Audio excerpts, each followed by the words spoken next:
ગુજરાતમાં ડ્રગ્સ વિરુદ્ધ આપની નવી ઝુંબેશ। આમ આદમી પાર્ટીના પ્રદેશ યુવા પ્રમુખ બ્રિજરાજ સોલંકીએ કરી જાહેરાત। ત્યારે આપના નેતા ઈશુદાન ગઢવી, ગોપાલ ઇટાલિયા તમામની આગેવાનીમાં ડ્રગ્સથી આઝાદીની ઝુંબેશ શરૂ કરવામાં આવી છે। ત્યારે વધુમાં આ ઝુંબેશને લઈને તેઓએ શું કહ્યું, આવો જાણીએ વિડીયોમાં। મિત્રો, આજે ગુજરાતની અંદર તાજેતરમાં સમાચાર આવી રહ્યા છે કે ગુજરાતમાં છેલ્લા 6 વર્ષમાં 1.30 લાખ કિલોનું ડ્રગ્સ ગુજરાતની અંદર ઝડપાયું છે।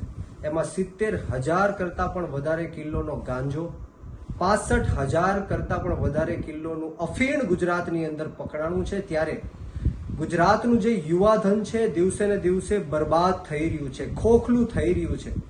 મુન્દ્રા પોર્ટ હોય, કંડલા પોર્ટ હોય, પોરબંદર પોર્ટ હોય, ગાંધીધામ પોર્ટ હોય, તમામ પોર્ટોમાં દિવસે ને દિવસે આપણે સમાચારોમાં જોઈએ છીએ કે હજારો, કરોડો, અબજો રૂપિયાનું ડ્રગ્સ પકડાય છે।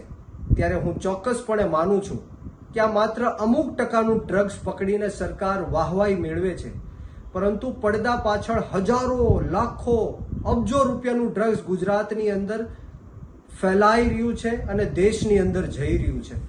મિત્રો, આપણે સૌએ જાગૃત થવું પડશે, આપણી આત્માને જગાડવી પડશે। એક નાની દીકરી, એક નાની બહેન આ નશીલા પદાર્થોના કારણે નાની ઉંમરમાં હજારોની સંખ્યામાં વિધવાઓ બને છે। નાના નાના ફૂલકાઓ, નાના નાના બાળકો અનાર્થ બને છે। પોતાની માતાઓ એક યુવાનને ગુમાવે છે આ નશીલા પદાર્થોના કારણે। ગુજરાતની અંદર 50 લાખ કરતાં પણ વધારે શિક્ષિત યુવાનો બેરોજગાર ફરી રહ્યા છે। ત્યારે યુવાનો રોજગારી ન માંગે એના કારણે આજે સરકાર છે એ આ ડ્રગ્સ માફિયાઓને વારંવાર પ્રોત્સાહન આપી રહી છે એવું લાગી રહ્યું છે। એસપી કચેરીની આજુબાજુમાં ડ્રગ્સ વેચાણ થાય, પાનના ગલ્લાઓમાં ડ્રગ્સ વેચાણ થાય, હોમ ડિલિવરી ડ્રગ્સની થાય છે। ત્યારે આ ઉડતા પંજાબ જે આપણે વાત કરતા હતા, ત્યારે આમ આદમી પાર્ટીની સરકાર આવવાથી, ભગવત માન સાહેબની સરકાર આવવાથી ડ્રગ્સ માફિયાઓને પંજાબની અંદર નિસ્ત નાબૂદ કરવાનું કામ પંજાબ સરકારે કર્યું છે।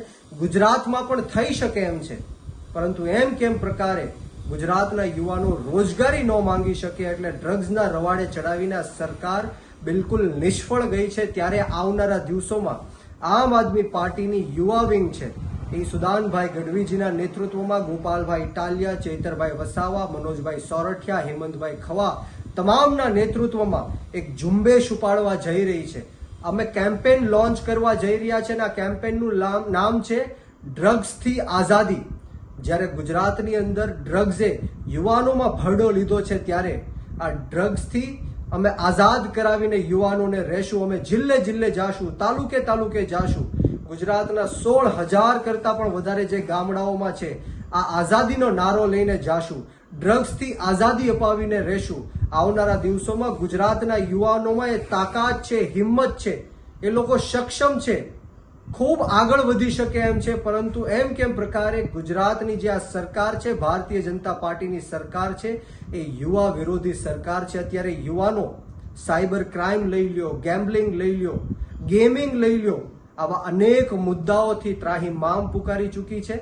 દિવસે ને દિવસે યુવાનો આત્મહત્યા તરફ વળી રહ્યા છે, રોજ આત્મહત્યાઓ થઈ રહી છે। યુવાનો હોય, વિદ્યાર્થી હોય, ત્રાહિમામ પુકારી ચૂક્યા છે। ત્યારે હું ગુજરાતના યુવાનોને કહેવા માંગીશ કે આમ આદમી પાર્ટી યુવાનોની પાર્ટી છે। આપણે સૌએ સાથે મળીને યુવાનોની સરકાર બનાવવાની છે આવનારા દિવસોમાં। તો આપણે સૌ સાથે મળીને નાત જાત, ભેદભાવ, ભાષા, ધર્મ, જ્ઞાતિ, જાતિ બધું જ ભૂલીને ગુજરાતની અંદર પણ ડ્રગ્સ માફિયાઓને નિસ્ત નાબૂદ કરીને રહેશું। જે પાકિસ્તાનથી, ઈરાનથી, બાંગ્લાદેશથી, અફઘાનિસ્તાનથી ડ્રગ્સ હિન્દુસ્તાનમાં મોકલવામાં આવી રહ્યું છે, એમાં ગુજરાત એપી સેન્ટર બની ગયું છે, એન્ટ્રી પોઈન્ટ ગુજરાતને બનાવવામાં આવ્યું છે। ત્યારે આ સરકાર બિલકુલ નિષ્ફળ ગઈ છે। ત્યારે આ સરકારની સામે આપણે વિરોધ કરીને આવનારા દિવસોમાં ગાંધી ચિંધ્યા માર્ગ ઉપર અને જરૂર પડે તો શહીદ આઝમ સરદાર ભગતસિંહના માર્ગ ઉપર પણ આપણે ગાંધીનગર જઈને વિધાનસભા ઘેરાવાનો પણ પ્લાનિંગ કરીશું અને આ ગુજરાતની અંદરથી